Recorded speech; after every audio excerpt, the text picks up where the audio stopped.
My fiancée demanded I move out of my family farm because it doesn't match her image. I told her this land raised generations, not followers. When she left for the city, I stayed.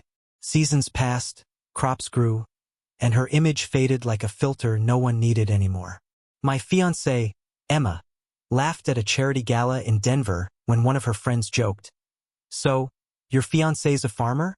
That's adorable." Like a TikTok trend that went too far. She didn't deny it. She just smiled and said, "Yeah, but not for long. We're moving to the city soon." The table laughed. I stood right there, tux collar stiff, holding a glass of cheap champagne disguised as vintage. Every laugh stripped a little more of my dignity. Later that night, when we were alone in the hotel room, she unzipped her dress and said it so casually it almost didn't register. "Your farm doesn't fit my image, Jake. It's cute, but it's not who I am anymore." That farm was my grandfather's land, 40 acres outside Lincoln, Nebraska.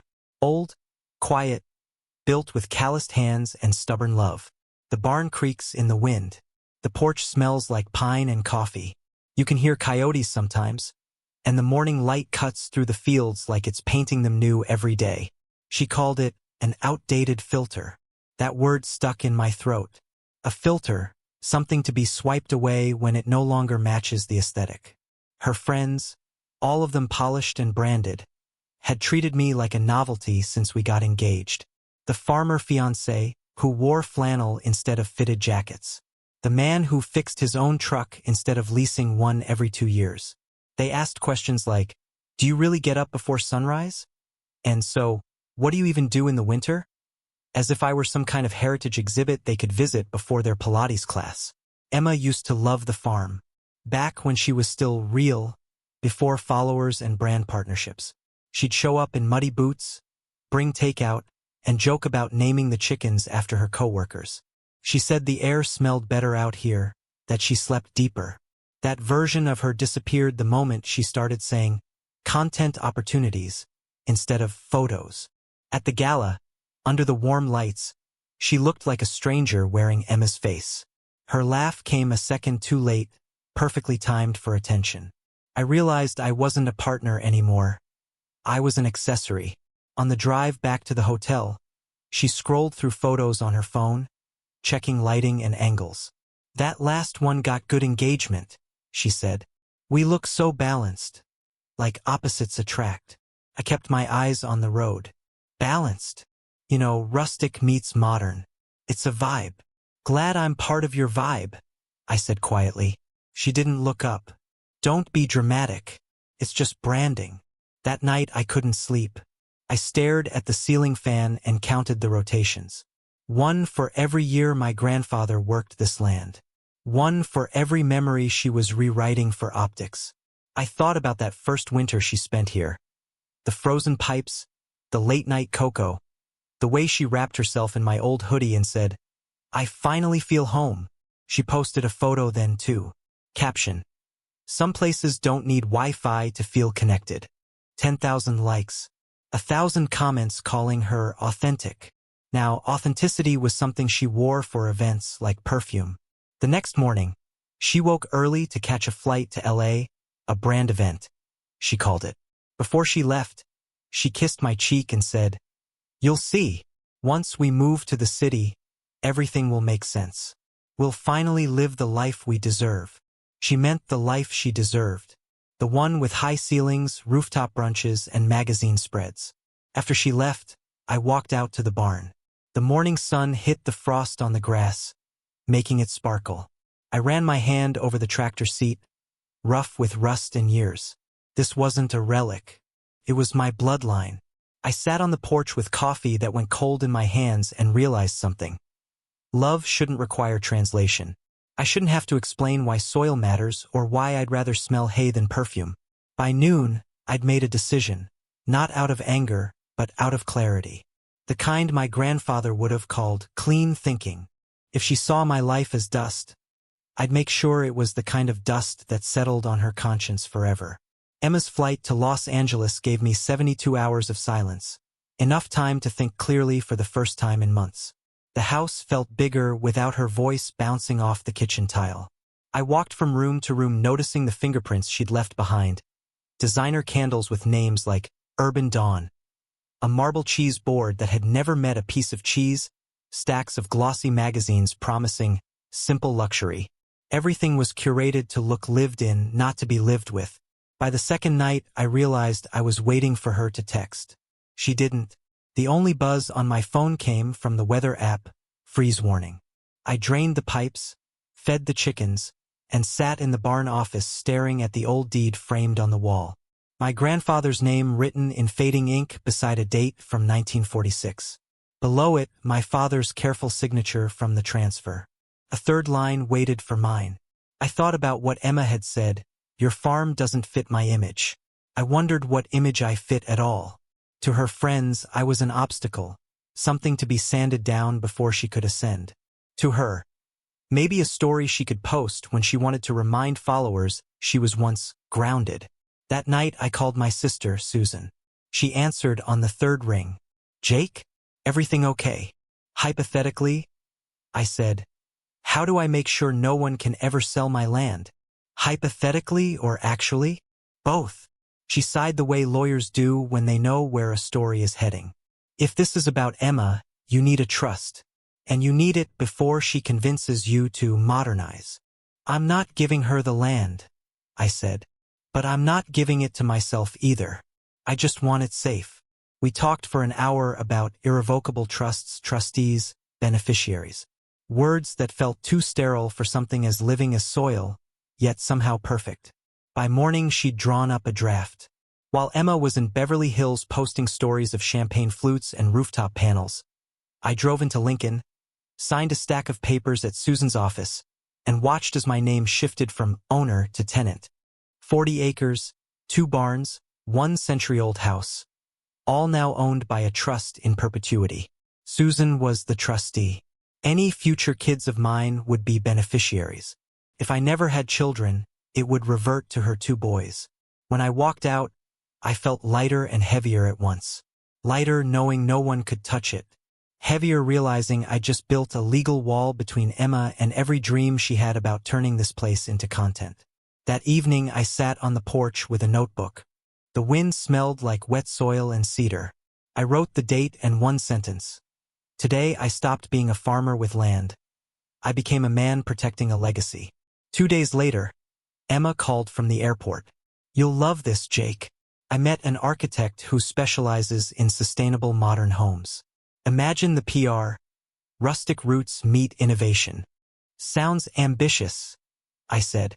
"You'll see when I get back. I've been thinking. Maybe we build something new on that land. Keep the heart, lose the dust." I murmured something non-committal and ended the call.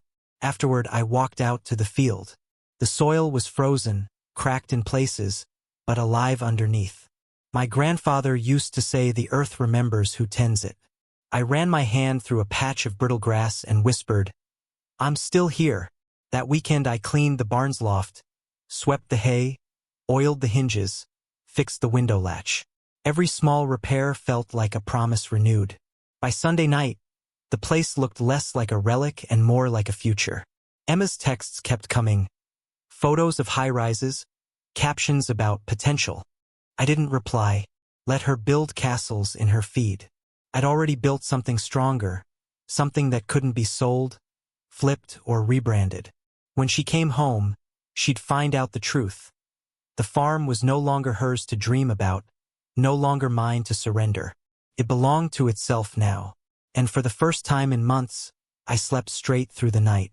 Emma came back from Los Angeles smelling like expensive perfume and borrowed confidence. She kissed me at the door, already talking before I could answer. "I met the most amazing architect, Jake. You're going to love him. He specializes in blending old spaces with modern lines." I told him all about our property. "Our property?" I asked, hanging up her coat. "Well, your property for now." She laughed lightly, the kind of laugh that expects agreement. "Don't be territorial. We're building a life together." She wasn't joking. 20 minutes later, a silver SUV pulled into the gravel drive, tires crackling like applause. Out stepped a man in slim slacks and a wool coat, clutching blueprints. "This place has potential," he said, eyeing the barn as if it were a problem to be solved. Emma's eyes sparkled. "I figured we'd tear most of it down, keep the trees, maybe the fence line. Picture this: glass walls, open floor plan, infinity pool. Rustic roots, modern rebirth." I could almost hear my grandfather laughing from somewhere beyond the fields. "That sounds ambitious," I said. Her mom, Martha, appeared moments later, carrying a bottle of champagne. She'd followed the SUV like a command vehicle. "Sweetheart, you can't live in a museum," she announced, pouring herself a drink before offering anyone else. "Land should make money, not memories." I looked at all three of them. The architect scanning the horizon for a better view, Martha swirling her glass, Emma watching me like she was waiting for permission. "I can't sell the farm," I said, quiet but steady. Emma blinked, confused by tone, not content. "What do you mean, can't? You mean won't?" "No," I said. "Can't. It's in a trust now. Legally protected. Can't be sold, mortgaged, or torn down. Not by me, not by anyone." The room went silent except for the faint hum of the refrigerator. The architect froze mid-page. Martha set down her glass too hard, liquid sloshing. "You did this behind her back?" she hissed. "I did it to protect my family's land," I said. "It's been here 100 years. It'll be here 100 more." Emma's face drained of color. "You made yourself poor on paper," she said softly. "Do you understand what you've done? You've trapped us here." "No," I said. "I've freed us from people who see this place as a cash grab." Martha's voice sharpened. "You've ruined yourself. No assets, no leverage, no future. My daughter can't marry someone who lives in a time capsule." Then she shouldn't. That stopped them. Even the architect looked uncomfortable, folding his blueprints slowly, like lowering a flag. Emma's eyes filled but not with sorrow, with rage. "You did this to punish me." "I did this to preserve something real," I said. "You wanted a skyline. I wanted a horizon. We're not the same." She stared at me, trembling, then grabbed the blueprints and rolled them tight enough to crease the paper. "You'll regret this," she said. "When we're stuck in this dump while everyone else moves forward, remember this moment." "I already will," I said. Martha swept toward the door. "Come, Emma. Let him rot in his dirt palace." When they left, gravel sprayed behind the SUV like shrapnel. The dust hung in the air long after they'd gone. I walked into the kitchen. The champagne bottle sat half full on the counter. I poured it down the sink, listening to the hiss as it disappeared. By sunset, I was alone again. The house felt calmer, honest. I sat at the table where Emma had once planned seating charts and sponsorship posts. The surface was scarred from decades of use, and I ran my thumb over a groove my father carved when he was a kid. I thought about Emma's words, trapped. Maybe she was right, but if being trapped meant staying anchored to what mattered, I could live with that. Outside, the sky turned the same color as unpolished copper. The architect's tire tracks cut across the drive like an ugly signature, but the land would swallow them by morning. The earth always reclaims what doesn't belong. Emma didn't speak to me for 9 days. The silence was both relief and warning, like the stillness before a storm. When she finally showed up again, she wasn't alone. A black sedan rolled up the drive, glossy as oil. She stepped out in heels that sank into the dirt, followed by a man carrying a camera bag. "Jake," she said brightly. "This is Corey. He's with Modern Hearth magazine. They're doing a feature on heritage properties and how couples reinvent them for the next generation." I stood on the porch, coffee mug in hand. "You brought a reporter to my home?" "Our home," she corrected, flashing a grin that never reached her eyes. "This is good exposure. You'll thank me later." Corey started snapping pictures before I could answer. "Barn porch me. Great light," he murmured. I said evenly, "You can leave." Emma blinked. "Don't be difficult. This is positive PR. After the trust thing, people think you're unstable. Let's show them you're a visionary instead of a recluse." "This isn't PR. I said. It's my life. You turned it into a pitch deck. Her voice tightened. You can't keep hiding out here and expect me to just wait while you play farmer. I'm trying to save your reputation. By lying. By storytelling. You'd know the difference if you understood marketing. I almost laughed. You mean manipulation? She spun toward Corey. You see what I'm dealing with? He doesn't get it. He lowered the camera. Maybe we should. Yes, you should, I said. Leave. Now. Emma exhaled hard through her nose, furious. Fine. We'll do this another way. The next morning, I woke to 50 unread messages. My phone was blowing up. Texts, tags, missed calls. On Instagram, my face was framed beside the headline, Farmer from Nebraska refuses fiancé's dream home. The photo was from Corey's lens. Me on the porch, arms crossed, expression hard. The comments were worse. He chose corn over commitment. Some people fear progress. Imagine being that stubborn.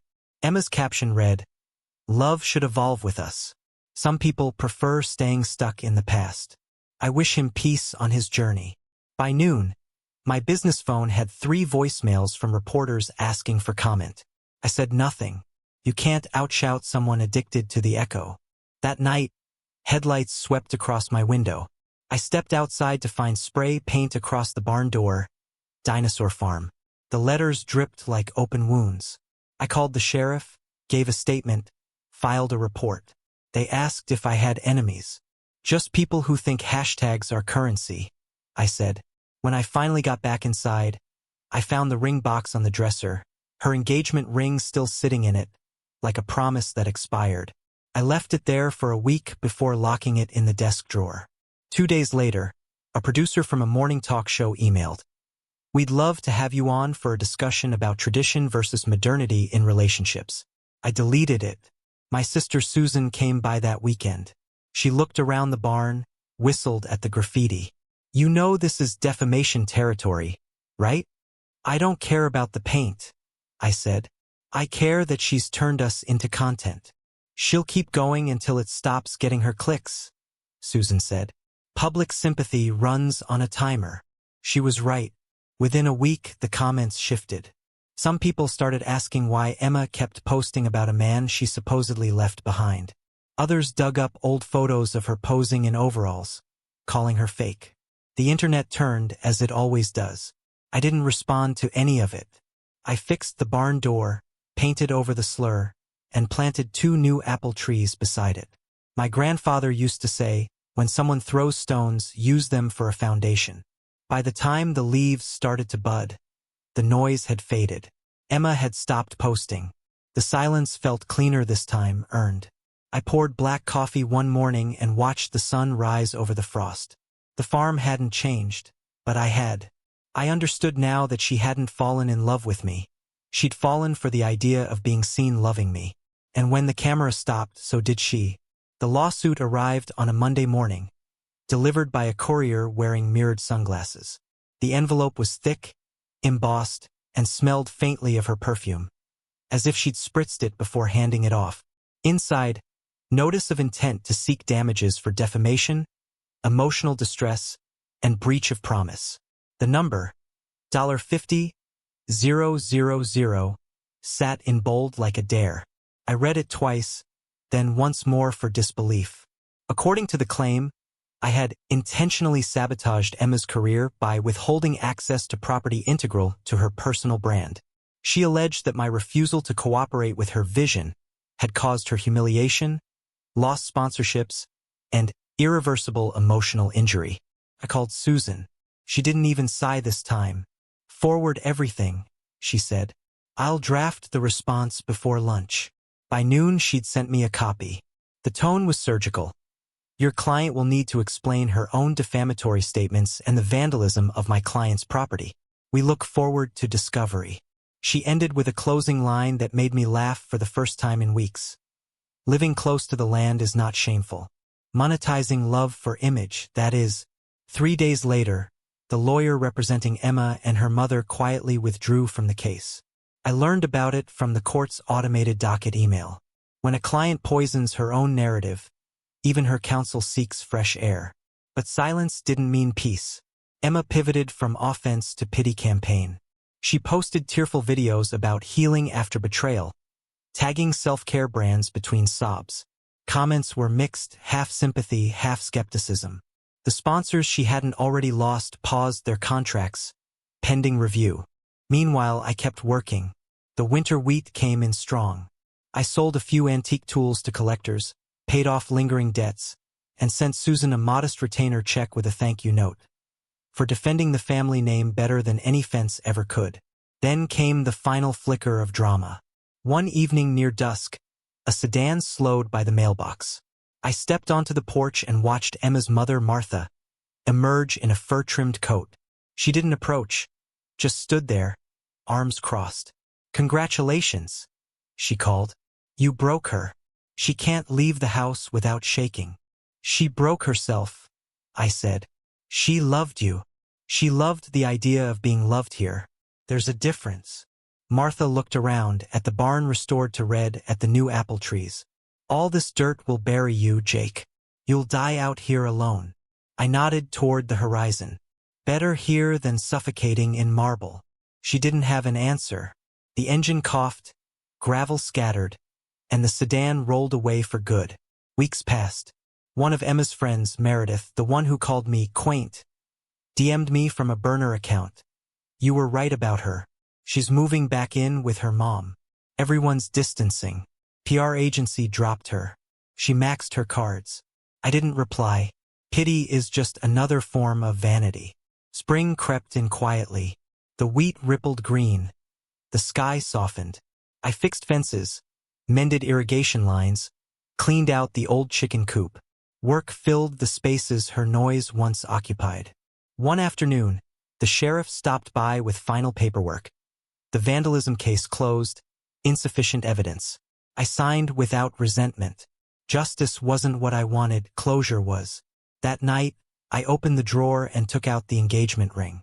The diamond caught the lamplight, sterile and sharp. I sold it the next morning to a local jeweler for just enough to cover legal fees and a new roof for the barn. The check cleared the same day the last gossip post about us vanished from the internet.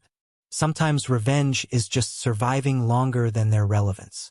Before bed, I wrote in my grandfather's weather log for the first time in years. April 6th. Calm wind. Light rain. Quiet after noise. The ink bled slightly on the old paper, spreading like roots beneath the surface. 3 months later, the world had gone quiet. Not empty, just settled, like soil after rain. I woke before sunrise as always, brewed black coffee, and stepped outside to the low hum of morning. The horizon glowed faintly pink, the kind of light that makes you believe the earth forgives everything. The farm was whole again. The barn wore its new roof like armor. The fence line held steady where I'd mended it. The apple saplings were taking root, defiant little miracles. The vandalism scars were gone, replaced by clean boards and the smell of fresh paint. For the first time since Emma left, I didn't see damage when I looked around. I saw continuity. I still kept the weather log on the kitchen table, next to a chipped mug and my grandfather's penknife. Each morning I added a line or two: wind direction, soil moisture, small observations. It wasn't ritual anymore. It was communication. The land doesn't talk back, but it listens better than people. Susan visited one weekend with her kids. The boys raced through the rows shouting, their laughter scattering the sparrows. She stood beside me on the porch and said, "You did the right thing, Jake. She would have sold this place by now." "I know," I said. "I just wish doing the right thing didn't feel so much like burying something." She smiled softly. "Sometimes you plant it instead." After they left, I drove into town for supplies. At the feed store, I caught a headline on a gossip site displayed on the counter tablet. Former influencer Emma Collins files for bankruptcy. There was a photo, her smile brittle, her followers reduced to sympathy emojis. I scrolled once, then set the tablet down. Not satisfaction, just release. That evening I found an envelope in the mailbox, postmarked Denver. Inside was her ring receipt and a note in looping handwriting. "You were always too proud, Jake. But maybe that's what made you unbreakable." No apology, no address, no return name, just the ghost of acknowledgement. I burned the note in the fire pit, watched the paper curl into ash, and felt lighter than I had in years. The next morning, a neighbor dropped by with fresh eggs. "Heard about the city girl," he said, scratching his beard. "You holding up? Better than the headlines make it sound." I told him. He chuckled. "Good. Farms outlast stories." That night I sat on the porch with a blanket and the logbook. The air smelled like tilled earth and lilac. I opened to the last entry my grandfather wrote, dated June 1973, rain coming steady. Wheat tall. Families well. God willing, land stays good. I added beneath it, it stayed. And so did I. I closed the book and listened to the frogs by the pond, to the hum of distant crickets, to the whisper of the wind moving through the crops. This was the sound of endurance. People think survival is dramatic, a victory shout, a movie ending. It isn't. It's quiet mornings, unpaid headlines, steady breath. It's fixing what breaks without needing an audience. The farm didn't make me rich or famous. It made me patient. It made me honest. It reminded me that dust isn't decay. It's memory ground fine enough to build on again. Sometimes I still catch myself imagining her walking up the drive, saying she finally understood. But she never does, and I don't really want her to. Her world was built on gloss. Mine on grit. Both reflect light, but only one absorbs it. When dawn comes again, I'll mark it in the ledger. Clear skies. Good soil. Quiet heart. The land raised generations before me. Now it's raising me. Emma chased an image. I kept the truth. And like every filter, her image faded. But the land stayed.